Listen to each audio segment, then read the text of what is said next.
শুধু শব্দ আর ব্যাকরণ শিখলেই একটা ভাষায় দক্ষ হওয়া যায় না। আসল দক্ষতা আসে যখন আপনি সেই ভাষার প্রবাদ আর বাগধারা বুঝতে পারেন। আজকে আমি আপনাদের এমন 15টি ইতালিয়ান প্রবাদ শেখাবো যেগুলো ইতালিয়ানরা দৈনন্দিন জীবনে সব সময় ব্যবহার করে। এই প্রবাদগুলো জানা থাকলে আপনি শুধু ভাষা নয়, ইতালিয়ান সংস্কৃতিও বুঝতে পারবেন। ভিডিওটা শেষ পর্যন্ত দেখুন, একদম শেষেরটা সবচেয়ে মজার। চলুন শুরু করি। যে ঘুমায় সে মাছ ধরে না। এটার ইতালিয়ান বাক্য হবে কি dorme non pilia pesci। কি dorme non pilia pesci অর্থ কি? যে ঘুমায় সে মাছ ধরে না। এর মানে হচ্ছে পরিশ্রম না করলে সাফল্য পাওয়া যায় না, অলসতা করলে সুযোগ হাতছাড়া হয়। এবার পরের বাগধারাটি হলো যা কিছুর শেষ ভালো তাই ভালো। যা কিছুর শেষ ভালো তাই ভালো। এর ইতালিয়ান বাক্য হবে তুত্তো এ বেনে কুয়েল কে ফিনিশে বেনে। আবার শুনুন, তুত্তো এ বেনে কুয়েল কে ফিনিশে বেনে। এর অর্থ যে কোনো কাজের শেষ ভালো হয় সেটাই ভালো। তো এর মানে হচ্ছে প্রক্রিয়ায় যত সমস্যাই হোক, শেষ পর্যন্ত ভালো ফলাফল পেলে সব ঠিক হয়ে যায়। পরের প্রবাদ বাক্যটি হলো যে খোঁজে সে পায়। এর ইতালিয়ান বাক্য হবে কি চেরকা ত্রোভা। কি চেরকা ত্রোভা। কি চেরকা ত্রোভা অর্থ যে খোঁজে সে পায়। এর মানে হলো চেষ্টা চালিয়ে গেলে একসময় কাঙ্ক্ষিত জিনিস পাওয়া যায়। পরের প্রবাদটি হলো সময়ই টাকা। সময়ই টাকা। এর ইতালিয়ান বাক্য হবে ইল তেম্পো এ দেনারো। ইল তেম্পো এ দেনারো অর্থ সময়ই টাকা। এর মানে হচ্ছে সময়ের গুরুত্ব বোঝাতে ব্যবহার হয়। সময় নষ্ট করা টাকা নষ্ট করার সমান। পরেরটি হচ্ছে দেরিতে হলেও ভালো, কখনো না হওয়ার চেয়ে। দেরিতে হলেও ভালো, কখনো না হওয়ার চেয়ে। এর ইতালিয়ান বাক্য হবে মেলিও তার্দি কে মাই। মেলিও তার্দি কে মাই অর্থ দেরিতে হলেও ভালো, একেবারে কখনোই না হওয়ার চেয়ে। এর মানে হচ্ছে কোনো কাজ দেরিতে করলেও তা একেবারে না করার চেয়ে ভালো।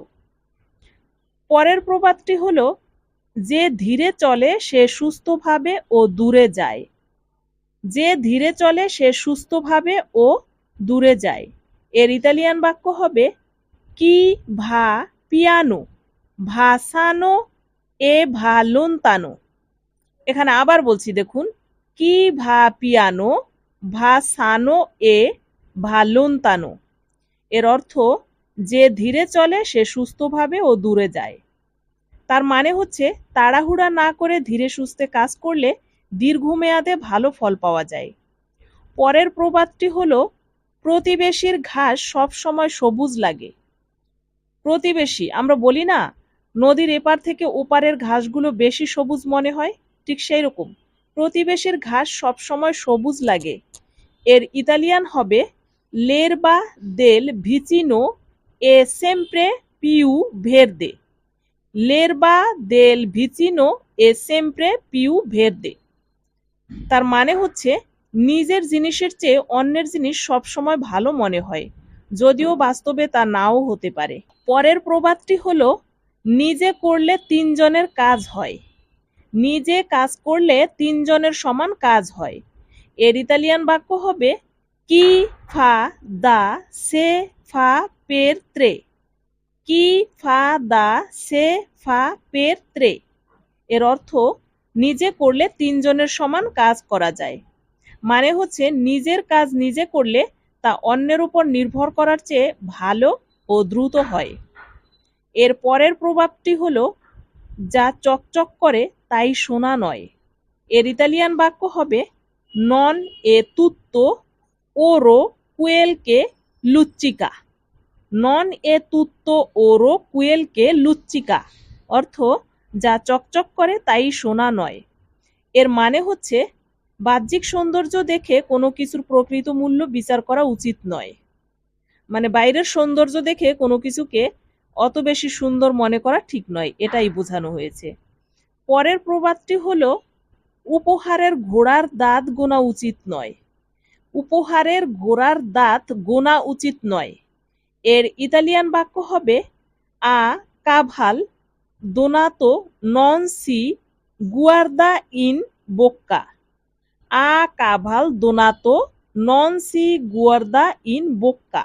এর মানে হচ্ছে কেউ বিনামূল্যে কিছু দিলে তার খুঁত ধরা বা অভিযোগ করা উচিত নয়। পরের প্রবাদটি হলো যে করে সে ভোগ করুক।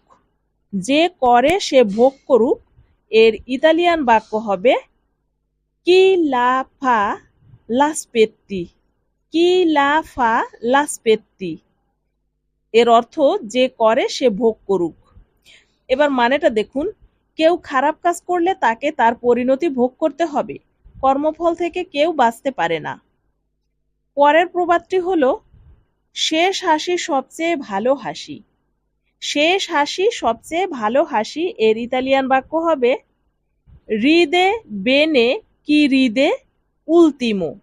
রিদে বেনে কি রিদে উলতিমো।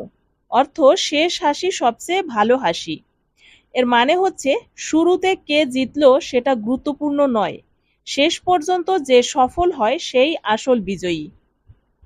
পরের প্রবাদটি হলো ভেজার উপর সবসময় বৃষ্টি পড়ে। মানে ভেজার উপর সবসময় বৃষ্টি পড়ে। এর ইতালিয়ান বাক্য হবে পিওভে সেম্প্রে সুল বান্নাতো। পিওভে সেম্প্রে সুল বান্নাতো।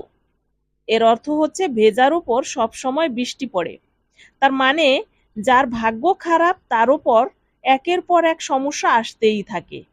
পরের প্রবাদটি হলো সোনার মুখ রূপার চেয়ে ভালো। সোনার মুখ রূপার চেয়ে ভালো। এর ইতালিয়ান বাক্য হবে ইল সিলেন্সিও এ দোরো। ইল সিলেন্সিও এ দোরো। এর অর্থ সোনার মুখ রূপার চেয়ে ভালো। মানে চুপ থাকা অনেক সময় কথা বলার চেয়ে বেশি বুদ্ধিমানের কাজ। সরাসরি অর্থ নীরবতা সোনার মতো। মানে নীরবতাকে সোনার সাথে তুলনা করা হয়েছে। এর পরের প্রবাদটি হলো নেকড়ের মুখে। নেকড়ের মুখে। এর ইতালিয়ান হবে ইন বোক্কা আল লুপো। ইন বোক্কা আল লুপো। এর অর্থ কি বলুন তো? এটা আসলে শুভকামনা। নেকড়ের মুখে অর্থ শুভকামনা, গুড লাক। এর সরাসরি অর্থ নেকড়ের মুখে হলেও ব্যবহার হয় কাউকে সাফল্য কামনা করতে। তো এই ছিল 15টি জনপ্রিয় ইতালিয়ান প্রবাদ যেগুলো ইতালিয়ানরা প্রতিদিন ব্যবহার করে। কোন প্রবাদটা আপনার সবচেয়ে বেশি ভালো লেগেছে কমেন্টে জানান। আর যদি বাংলাতেও এরকম কোনো প্রবাদ থাকে সেটার সাথে মিল আছে বলে মনে হয় সেটাও কমেন্টে লিখুন। এটা নিয়ে পরের ভিডিওতে আলোচনা করব। ভিডিওটা উপকারী মনে হলে লাইক দিয়ে সাবস্ক্রাইব করে রাখুন। এটা নিয়ে পরের ভিডিওতে আলোচনা করব। ভিডিওটা উপকারী মনে হলে লাইক দিয়ে সাবস্ক্রাইব করে রাখুন।